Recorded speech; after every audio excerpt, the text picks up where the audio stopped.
오늘은 저희가 사도행전 벌써 12번째 시간이 됐습니다. 네, 저희가 사도행전 1장 함께 말씀 나누는 그때가 벌써 12번째 시간까지 이어져 왔는데요.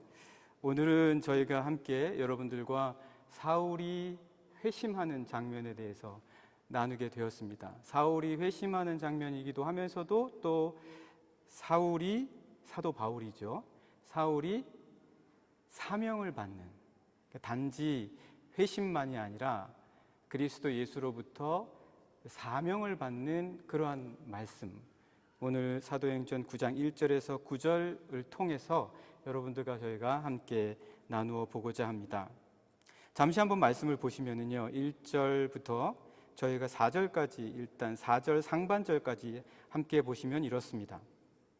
성경을 가지고 계시죠? 함께 저희가 같이 한번 읽어보실까요? 1절부터요. 사울이 주의 제자들에 대하여 여전히 위협과 살기가 등등하여 대제사장에게 가서, 일단 고기를 한번 보죠. 사울, 사도 바울입니다. 물론 스데반이 죽을 때에 잠시 이 사울, 사도 바울이라고 하는, 아직 회심하기 이전에 사울이 한 번 등장하기는 합니다. 그러나 본격적으로 사울이 등장하는 것은 이 9장이 처음이에요. 그런데 본격적으로 등장하는 그 위대한 바울 사도의 모습을 한번 보십시오. 본격적으로 등장하는, 정말 그리스도 예수를 위해서 참수형을 로마에서 당했던 그 위대한, 우리가 위대하다라고 얘기할 때는 어떤 교만한 의미는 아니겠지만, 그런 사도 바울의 첫 번째 모습은 바로 이와 같았습니다. 1절 다시 한번 제가 한번 읽어보겠습니다. 사울이 주의 제자들에 대하여 여전히 위협과 살기가 등등했다. 그러니까 위협과 살기가요, 아주 거친 거예요. 이거는 자아가 너무너무 센 거예요. 자신이 하는 것에 대한 지나친 확신. 왜 우리가 범죄에도 그런 거 있잖아요. 확신범이라는 말들이 있죠. 확신범.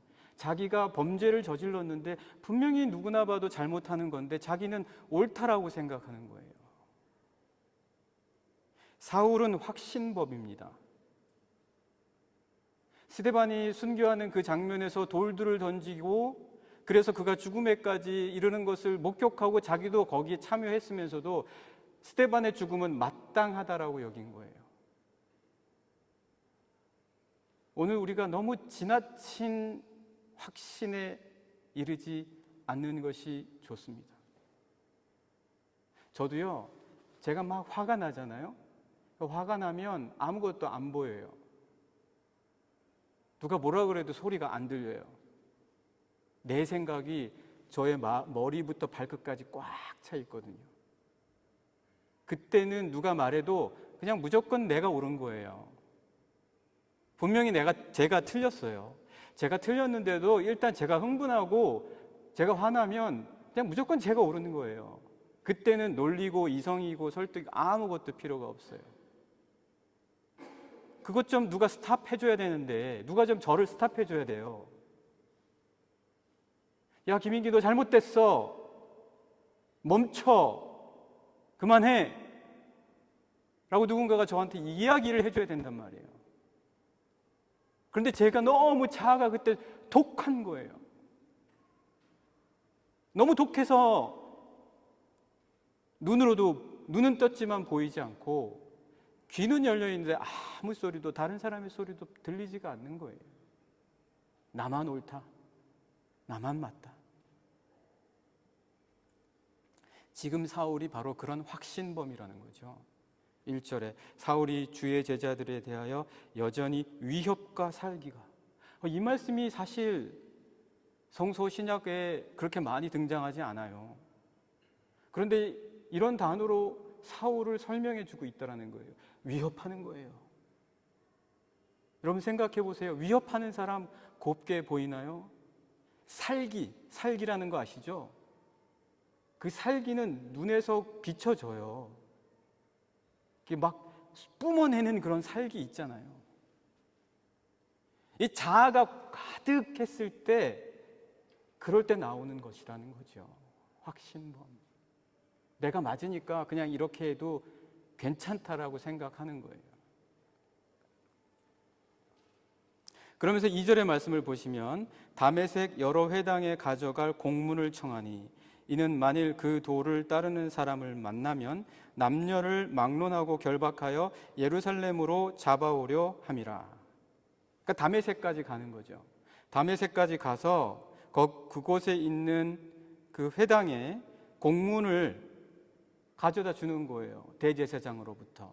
우리는 이렇게 그리스도 예수를 믿고 따르는 사람들을 잡아 예루살렘까지 데려가겠습니다. 그래서 그곳에서 받아야 할 마땅한 벌을 받게 하겠습니다. 라는 그 공문을 청하고 가는 거예요. 그러니까 사울은 자기의 미션이라고 생각한 거예요. 자기의 사명은 공문을 받아서, 그래서 다메섹에 가서 그곳에 있는 그리스도인들을 다 잡아다가 끌고 가는 것, 그게 사명이었어요. 이 사울의 첫 번째 모습, 그리고 이 9장은 이런 사명으로부터 시작이 돼요. 그런 목적을 가진 한 사람, 사울이라고 하는 사람으로부터 시작이 돼요. 여러분, 저하고 여러분하고 같이 한번 생각해 보십시오. 우리들의 모습, 그리스도인이라는 사실을 잊어버렸을 때 우리들의 모습, 때로는 우리가 누군가를 위협하기도 하고, 때로는 우리가 살기가 가득하기도 하고, 때로는 우리의 자아가 너무 강한 우리들의 모습, 공문을 요청해서 보여줄 정도로까지 너무나도 당당하고 확신에 찬 우리들의 모습이 분명 있을 것입니다. 그래서 사도 바울도 당연히 자신이 해야 될 일에 따라서 이런 공문을 요청하고 가는 거예요. 그래서 3절에 어떻게 됩니까? 3절. 사울이 길을 가다가, 그러니까 다메섹에 가는 거죠. 예루살렘에서부터 출발을 해서요. 그래서 길을 가다가 다메섹에 가까이 이르더니 호련히 하늘로부터 빛이 그를 둘러 비추는지라. 주님이 멈추게 하시는 거예요. 주님이 스탑하게 하시는 거예요. 누구도 못 막거든요, 사실. 우리 사람은요, 보면 이게 참 한번 자아가 강해지면 막을 게 아무도 없어요. 저도 저의 이 지난 이 시간들을 보면 참 제 주변의 사람들을 많이 괴롭혔던 것 같아요.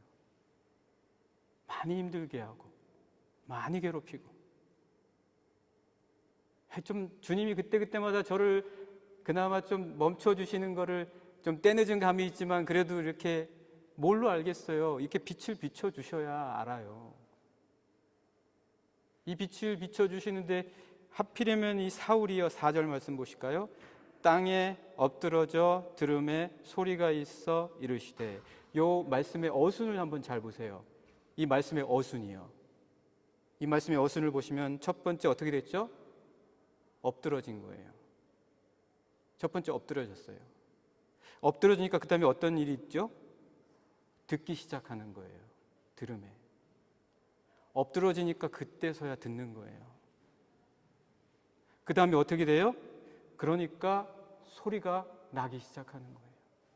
그 전까지는 안 들린다는 거예요. 우리가요, 복음을 전하고 주변 사람들에게 우리가 예수 그리스도를 믿으면 그 안에 생명이 있고 그 안에 기쁨이 있고 감사가 있고 그것이 본래 우리가 가야 할 하나님이 우리로 빚으신 그런 모습입니다 라고 그렇게 이야기하지만 안 들려요. 우리가 함께 살아가는 우리의 형제와 자매들에게 그렇게 사랑해주고 그렇게 감싸주고 내 자신도 부족하니까 함께 부족함을 나누면서 서로가 주님 안에서 설 수 있도록 해야 된다는 사실 누가 모르겠어요. 우리 모두가 다 잘 알죠. 그런데 안 들린다는 거. 언제 들려요? 엎드러지니까. 땅에 떨어져서 나뒹굴게 되니까. 저는 그런 간증 수없이 많이 들어요. 갑자기 어느 날 자기 몸에 청청병력과 같은 그런 아픈 몸의 연약한 부분을 어떤 건강검진이나 이런 걸 듣게 된다는 거예요. 그러면 그때 하나님 이거 건강하면 안 들려요. 건강하면 안 들려요. 한창 너무 잘 나가면요 안 들려요. 1절과 4절의 말씀을 비교해 보세요. 이 사울의 모습이 안 들려요. 안 들리다가 땅에 엎드려지고 나뒹굴게 되니까 그때부터 무슨 소리가 들리기 시작하는 거예요. 사랑하는 영락의 성도 여러분, 하나님께서는 우리에게 당신의 소리를 듣게 하십니다. 당신의 소리를 듣게 하셔서 우리를 엎드러뜨리게 하세요. 여러분, 땅에 나들굴 정도로 엎드러진다고 해서 실망하시거나 절망할 필요 없어요. 하나님 소리를 듣고 하나님의 말씀을 들을 수 있다면 축복인 줄 믿습니다. 믿으십니까? 확신하십시오. 하나님의 말씀을 들을 수 있다면 땅에 나뒹굴어져도 그게 축복이다라는 거예요. 제가 이번에 여러분 잘 아시고 기도해 주셨던 것처럼 지난 월요일부터 토요일까지 터키 비전 트립을 다녀왔습니다. 그곳에 한 곳에 빌라델비아 소아시아 7교회 다 아시죠? 요한계시록에 나오는 소아시아 7교회 가운데 한 곳에 갔습니다. 물론 여러 교회 갔죠. 그 가운데 제가 참 인상적으로 보았던 게 빌라델비아 교회예요. 이 빌라델비아 교회에 대해서 말씀은 어떻게 설명을 해주시는가? 거기 가보니까 마을 한가운데 관광객만 찾아와요. 그리고 그 건물은 그냥 다 없어지고 기둥만 남았어요. 그 기둥만 남아있는 거예요. 그런데 한번 말씀을 잠깐 보죠. 요한계시록 말씀 보실까요? 함께 여러분 같이 보셨으면 좋겠습니다. 요한계시록 3장 7절부터 저희가 빌라델비아 교회에 대한 말씀을 13절까지 한번 같이 보시죠. 요한복음 3장 7절부터 13절까지 같이 보시도록 하겠습니다. 다 찾으셨으면 같이 한번 읽어보시죠. 3장 7절부터입니다. 시작. 빌라델비아 교회의 사자에게 편지하라. 거룩하고 진실하사 다윗의 열쇠를 가지시니 곧 열면 닫을 사람이 없고 닫으면 열 사람이 없는 그가 이르시되 볼지어다 내가 내 앞에 열린 문을 두었으되 능히 닫을 사람이 없으리라.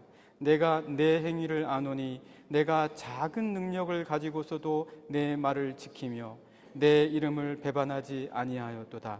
보라, 사탄의 회당 곧 자칭 유대인이라 하나 그렇지 아니하고 거짓말하는 자들 중에서 몇을 내게 주어 그들로 와서 내 발 앞에 절하게 하고 내가 너를 사랑하는 줄을 알게 하리라. 내가 나의 인노의 말씀을 지켰은즉 내가 또한 너를 지켜 시험의 때를 면하게 하리니 이는 장차 온 세상에 임하여 땅에 거하는 자들을 시험할 때라. 내가 속히 오리니 내가 가진 것을 굳게 잡아 아무도 내 면류관을 빼앗지 못하게 하라. 이기는 자는 내 하나님 성전의 기둥이 되게 하리니 그가 결코 다시 나가지 아니하리라. 내가 하나님의 이름과 하나님의 성 곧 하늘에서 내 하나님께로부터 내려오는 새 예루살렘의 이름과 나의 새 이름을 그의 위에 기록하리라. 귀 있는 자는 성령이 교회들에게 하시는 말씀을 들을지어다. 아멘. 이 말씀을 저희도 그곳에서 같이 읽었거든요. 읽는데 저희들의 특히 저의 마음에 탁 와닿은 게 8절에 보시면 작은 능력을 가지고도 하나님의 말씀을 지키기 위해서 그 많은 핍박 속에서도 말씀을 배반하지 않았다는 거예요. 그 주변의 상황과 역사적인 배경을 설명을 들을 때 아, 정말 그럴만했다 라는 생각이 들어요. 그런데 한편으로는 12절 말씀 또 보실까요? 이기는 자는 내 하나님 성전의 기둥이 되게 하리라. 건물이요 다 무너졌어요. 다 무너지고 기둥만 몇 개 남아 있어요. 하나님, 제가 속마음으로 하나님 뭐 기둥이 되게 하신다고 했는데 이 기둥조차도 다 무너지고, 작은 능력을 가지고도 나의 말씀을 지켰다고 하시면서 축복해 주시고 하나님께서 이 말씀들을 주셨는데 지금 이 교회가 이렇습니다. 이 주변은 다 하나님을 모르는 사람들이 너무나 많고요. 주님, 이 말씀이 어떻게 된 것입니까? 그때 이 말씀을 읽으면서 생각할 때에 저는 너희가 기둥이다라는 거예요. 여기 이 자리에 와서 서 있는 너희가 기둥이다.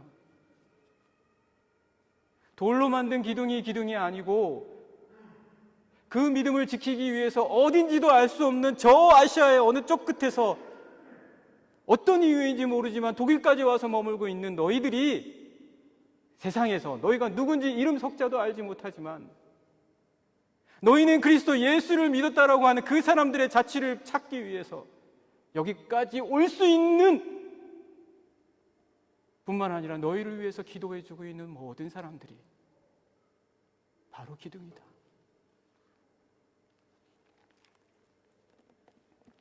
우리가 사랑하는 영락의 성도 여러분, 세상에서요 땅에 엎드러지고 땅에 나뒹굴어질 때요 여러분 기둥이 되어가는 과정이라고 분명히 믿습니다. 하나님께서 자신의 뜻을 이루시기 위해서는요 우리를 바꿔놓으세요. 그대로 두지 않으세요. 제가 생각하기에 제가 다른 사람들 예는 들 수 없지만 저는 정말 앞으로도 많이 나뒹굴어져야 되겠구나 그런 생각들이 많이 듭니다. 자꾸. 그래서 주님, 조금이라도 주님의 소리를 더 들을 수 있게 해주십시오. 주님, 세상에 소리가 너무 많습니다. 여기서 들려오는 소리, 저기서 들려오는 소리 가운데 주님의 음성을 조금이라도 제 마음이 들을 수 있다면 그것이 저에게 힘이 될 줄 믿습니다. 공문이 중요한 게 아니에요. 이력서가 중요한 게 아니에요. 내 스펙이 중요한 게 아니에요. 우리가 가는 길이 안 보이세요, 여러분? 우리가 지금 가고 있는 길이 어딘지 목적지 안 보이세요? 여러분과 저는 다 같이 지금 한 길로 한 목표를 향해서 가고 있어요. 경험하는 상황과 환경은 다 다르지만 다 거기로 가고 있어요. 주님 곁으로 가는 거예요. 단지 때만 달라요. 그러니까 우리에게 중요한 게 뭐겠어요? 주님의 음성 듣고 가는 삶이 중요하다는 거예요.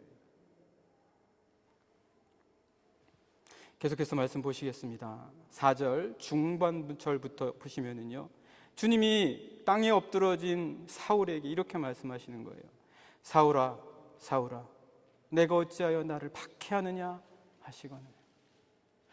거기 그런 박해의 순간들이 다 보이는 거예요. 거기 갔더니요. 얼마나 박해를 당했을까. 저희가 간 곳 중에 하나가 갑바도기아라는 곳이 있어요. 갑바도기아 갔더니요 나무가 없어요. 광야예요, 광야. 그냥 멀게요. 다 흙이에요. 그런데 그 흙 산들이 옹기종기 가득 있는데 거기에 흙을 파서 그 안에서 2세기부터 시작해서 예루살렘에 핍박이 일어났던 게 1세기잖아요. 그죠? 그러면서부터 계속해서 예루살렘은요 한 번도 자신들의 나라가 지켜진 적이 없어요. 최근에 2차 대전 이후에 이스라엘의 독립이 있기 전까지는 계속해서 외세, 다른 타민족, 이방인들이 그 땅을 정복했었다는 거죠. 그러니까 거기에 있던 그리스도인들도 다 흩어진 거예요. 다 흩어져서 가다 그 사람들이 어디에 갔냐? 갑바도기아에 간 거예요. 그럼 왜 갑바도기아에 갔냐? 좋은 땅으로 좀 가지. 벌건 민둥산들, 황무지 같은 산, 거기 보니까 사람들이 오토바이 타고 거기서 즐기고 있더라고요. 아, 저러면 다 망가지는데. 저는 그렇게 마음이 들었어요. 저기서 레저 스포츠 하면서 산을 그냥 막 다니면 다 망가지는데. 이거 저만의 걱정이었는지는 모르겠지만. 그런데 거기에 간 이유를 설명해 주시는데, 너무너무 황무지다 보니까 정복 세력들이, 로마라든지 그리스가 그 땅은 신경도 안 썼다는 거예요. 누가 가는지. 누가 가서 살든 말든 신경 안 썼다는 거예요. 그래서 핍박받던 그리스도인들이 거기에 갔다라는 거예요. 거기 어떻게 살아요? 여러분 아시죠? 우리 중앙아시아 쪽 카자흐스탄, 스탄으로 끝나는 나라들, 연해주에 살던 우리 민족을 어느 날 아침에 갑자기 들이닥쳐서 다 기차에 태웠잖아요. 스탈린이. 아무것도 준비한 게 없어요. 마치 유대인을 끌어가는 것처럼 아무것도 준비하지 못하고 허겁지겁 기차에 올라타서 도착해서 내린 곳이 어디였어요? 중앙아시아잖아요. 그분들 많이 죽었어요. 먹을 게 없어서요. 추워서요. 다녀오신 분들 이야기 들으면 흙 파서 동굴같이 만들어 놓고 거기에서 겨울을 내셨대요. 그분들이 살아남아서 지금 중앙아시아의 고려인이 된 것처럼 갑바도기아에 2세기부터 갔던 그리스도인들이 거기 생각해 보세요. 저희는 그 물 준비 안 해갔으면 목말라가지고 정말 더위가 30도 이상인데 거기에서 흙을 파서 그 광야와 황무지 같은 곳에 피해서 있을 곳을 만들어 놨다는 거죠. 근데 놀랍게도요, 여러분, 거기에 제일 많은 게 뭔지 아세요? 교회예요. 그런 상황에 저는 놀랐어요. 피신에 가서 자기 가족들끼리 그 밑에 지하에서 살려면 힘들었을 텐데 편의시설과 이런 것들을 많이 만들어야 될 텐데 의외로 거기에 곳곳에 교회가 있었다는 거예요. 그 광야에 피신에 가서 산 사람들이 그럼 뭐 했다는 거죠? 하나님의 도움을 간구했다는 거예요. 하나님의 지키심과 보호하심. 그걸 찾아간 거예요. 하나님을 찾아간 거예요. 하나님을 따라간 거예요. 오늘 말씀 보세요. 4절에 사울아 사울아 내가 어찌하여 나를 박해하느냐 하시거늘. 5절 보세요. 대답하되 주여 누구시니이까? 이 질문이 뭐일 것 같으세요, 여러분? 이 질문이 뭐예요? 제가 누구를 핍박하거나 그런 적은 그리스도인들밖에 없는데 저에게 어디선가 들려오는 마치 신과 같은 음성, 당신이 만약에 하나님이시라면 당신이 누구십니까 도대체? 제가 감히 당신을 핍박한 적이 있습니까? 그런 의미인 거예요. 주님 누구십니까 도대체? 제가 당신을 핍박했다니요. 그런데 주님이 다시 한번 분명하게 이 확신범 사울에게 얘기해 주시는 거예요. 5절 바울이 대답하되 주여 누구시니까 이르시되 이렇게 말할 때 주님이 다시 한번 확실하게 나는 내가 박해하는 예수라. 제가 이번에 갔더니요, 우리 선교사님도 그러시고 그곳에 있는 그리스도인들도 그렇고 저희가 길에서도 잠깐 기도했었거든요. 같이 모여서. 제가 독일에 도착하고 나서 공항에 저희가 짐 찾는 데서 같이 모여서 같이 동그랗게 원을 그려놓고 마무리 기도를 했어요. 너무나 마음이 편한 거예요. 기도하는데도. 뭐 누가 잡아갈 사람이 있어요. 누가 너희들 거기서 뭐 하라고 그러는 사람이 있어요. 그런데 그곳에서 기도하는데 두려운 거예요. 그 현지 형제, 우리는 좀 덜하죠. 거기 현지 형제님하고 선교사님도 같이 계시면서 같이 기도했는데 그분들에게 피해가 되지 않을까는 더 말할 나위도 없고요. 근데 그런 마음이 들면서 어떤 마음이 들냐면 그분들의 그 아픔과 어려움이 느껴지는 거예요. 그분들과 우리가 연결된 거예요.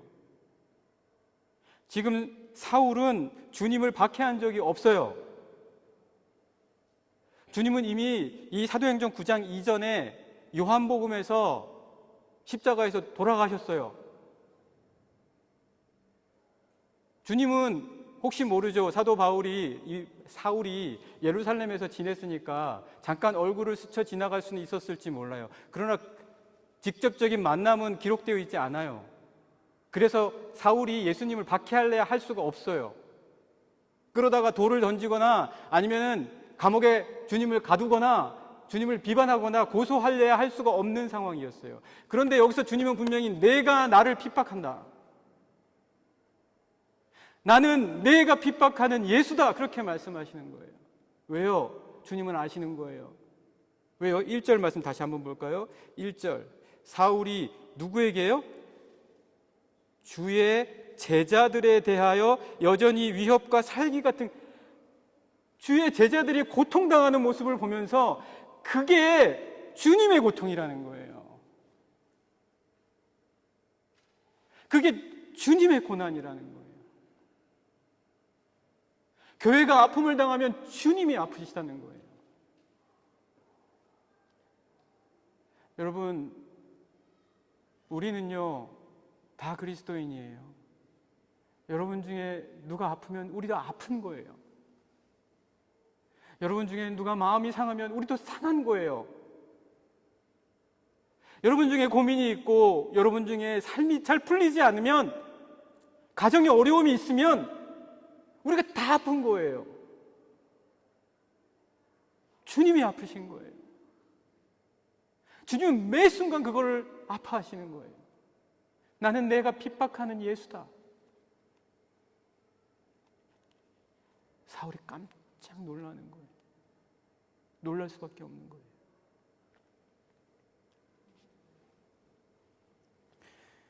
자, 그래서 주님이 한 번 더 분명하게 사울에게 이 말씀을 하시는데 그 말씀으로 끝나지 않았어요. 그 다음 말씀 보실까요? 6절. 너는 일어나 시내로 들어가라.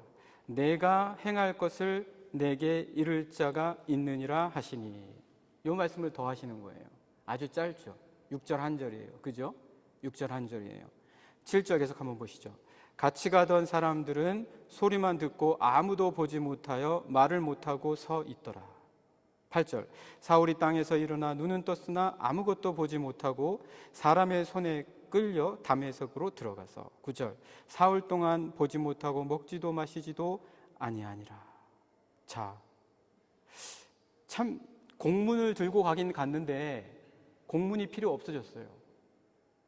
왜냐하면 사울은 지금 앞을 보지 못해요. 뭘 봐야 뭘 하죠. 아마 그 큰 빛이 내리쬐면서 주님의 음성을 듣고 있었을 때는 눈을 감고 있었나 봐요. 그래서 8절의 말씀 보시면 사울이 땅에서 일어나 눈은 떴으나, 이 떴다라는 표현이 성서의 원문을 보면 눈을 뜨다라는 거예요. 뜨고 있는 상태가 지속됐다는 게 아니라 이제 눈을 다시 떴다라는 말이에요. 이제 눈을 다시 뜨니까 아무것도 보이지 않는 거예요. 뭘 보여야 뭘 하죠. 아무것도 보이지 않는데 공문이 무슨 소용이 있어요. 여러분 아까 말씀 나눴죠? 우리가 중요한 건 공문이 아니다. 여러분 아무리 좋은 스펙이 있어도요, 제가 아는 분들 중에서도 정말 좋은 스펙 다 쌓았는데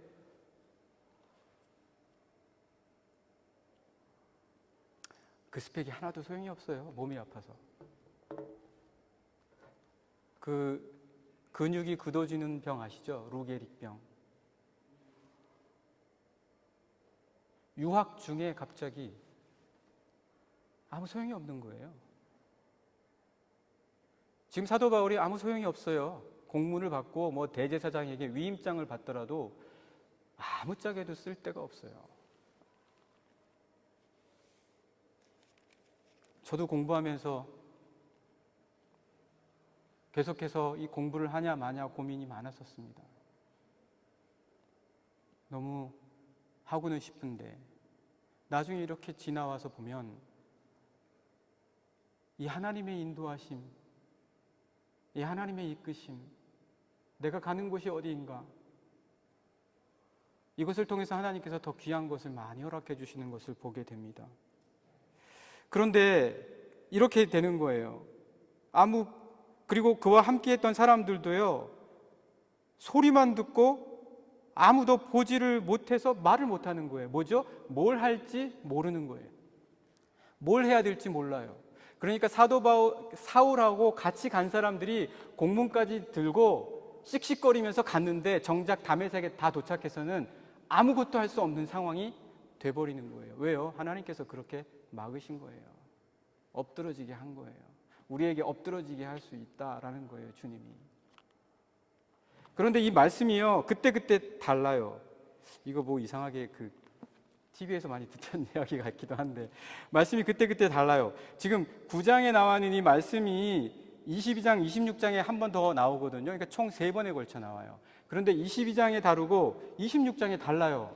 왜 다를까요? 저자가 달라서요? 아니요, 저자는 누가 똑같은 사람이에요. 그러면 전체적인 계획을 잡고 이 플롯을 잡아서 이 말씀을 적을 거 아니에요. 기록할 거 아니에요. 그런데 왜 그때그때 다르게 기록했냐는 거죠. 실수로요? 아니요. 의도가 있다는 거예요. 뜻이 있다는 거예요. 자, 9장의 말씀에서 나오는 첫 번째 사울의 이 회심의 장면에서는 그때의 상황에 대해서 굉장히 이야기를 해주고 있어요. 자세하게. 그리고 대화는 짧아요. 그리고 같이 함께 갔던 사람들이 소리만 듣고 보지는 못했어요. 그런데 그게 22장 그리고 26장에 가서는 바뀌어요. 22장 한번 잠깐 보실까요? 사도행전 22장 같이 한번 찾아보시죠. 사도행전 22장 보시면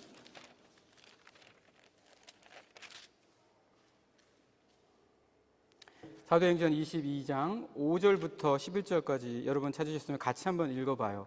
22장 5절부터 11절까지입니다. 5절 시작. 이에 대제사장과 모든 장로들이 내 증인이라.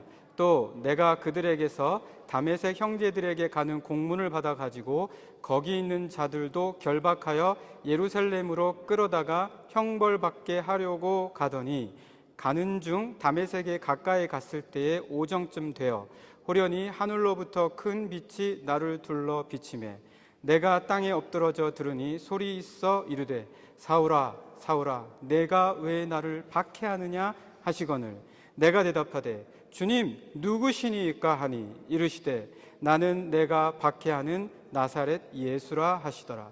나와 함께 있는 사람들은 자 여기서 한번 잘 보세요. 여기 어떤 식으로 기록되어 있나요? 9절요. 나와 함께 있는 사람들이 빛은 보면서도 나에게 말씀하시는 이의 소리는 듣지 못하더라. 10절 내가 이르되 주님 무엇을 하리이까? 주께서 이르시되 일어나 다메섹으로 들어가라. 내가 해야 할 모든 것을 거기서 누가 이르리라 하시거늘. 대체로 비슷하지만 약간 다른 게 있어요. 약간 다른 거는 사람들이 여기서는 빛은 보면서도 소리는 듣지 못한 거예요. 빛은 보면서도 소리는 듣지 못한 거예요. 그런데 원래 우리가 본 9장 7절에서의 말씀은 반대로 소리는 듣고 보지는 못하는 거예요. 왜 이렇게 일관성이 없냐? 무슨 이유 때문이냐? 이유가 있는 거예요. 자, 그럼 한 번 더 보실까요? 26장 12절부터 18절까지 한번 보시고 말씀을 마치도록 하겠습니다. 26장 12절에서 18절 26장 12절에서 18절까지 저희가 한번 같이 읽어보시도록 하죠. 26장 12절에서 18절 12절 시작. 그 일로 대제사장들의 권한과 위임을 받고 다메섹으로 갔나이다. 왕이여 정오가 되어 길에서 보니 하늘로부터 해보다 더 밝은 빛이 나와 내 동행들을 둘러 비추는지라. 우리가 다 땅에 엎드러짐에 내가 소리를 들으니 히브리 말로 이르되 사울아 사울아 내가 어찌하여 나를 박해하느냐. 가시체를 뒷발질하기가 내게 고생이니라. 내가 대답하되 주님 누구시니까? 주께서 이르시되 나는 내가 박해하는 예수라. 일어나 너의 발로 서라. 내가 내게 나타난 것은 곧 내가 나를 본 일과 장차 내가 내게 나타날 일에 너로 종과 증인을 삼으려 함이니 이스라엘과 이방인들에게서 내가 너를 구원하여 그들에게 보내어 그 눈을 뜨게 하여 어둠에서 빛으로 사탄의 권세에서 하나님께로 돌아오게 하고 죄사함과 나를 믿어 거룩하게 된 무리 가운데서 기업을 얻게 하리라 하더이다. 무슨 차이가 있는지 확연히 보이시죠? 이 마지막 26장에서의 기록은 사건이 기록이 안 돼 있고 하신 말씀이 구체적으로 기록이 되어 있어요. 그러면 제가 한마디로 그냥 짧게 말씀드릴게요. 중요한 게 뭐예요? 사건이 아니라 뭐죠? 말씀이에요. 하나님의 말씀이에요. 내게 일어나는 어떤 기적과 같은 일이 중요한 게 아니에요. 그거는 이렇게도 얘기가 되고 저렇게도 얘기가 될 수 있어요. 함께한 사람들은 다르게 볼 수도 있어요. 그러나 중요한 건 뭐예요? 뭔가요? 여러분 같이 한번 얘기하면 좋겠어요. 뭐죠? 말씀이에요. 말씀입니다. 제가 하는 말은 다 쓸데없어요. 제가 하는 말은 다 잊어버리셔도 돼요. 그러나 뭔 기억하셔야 돼요? 말씀은 기억하셔야 돼요. 말씀은 기억하셔야 돼요. 빌라델비아 교회에 남은 그 기둥은 뭐예요? 말씀이에요. 약속입니다. 하나님께서 이렇게 사울을 사도 바울로 변화시켜 주셨습니다. 오늘 우리도 이와 같이 변화시켜 주실 줄 믿습니다. 우리 변화받는, 아니 변화되어 가는 우리 영락의 모든 성도님들 되시기를 간절히 축복합니다.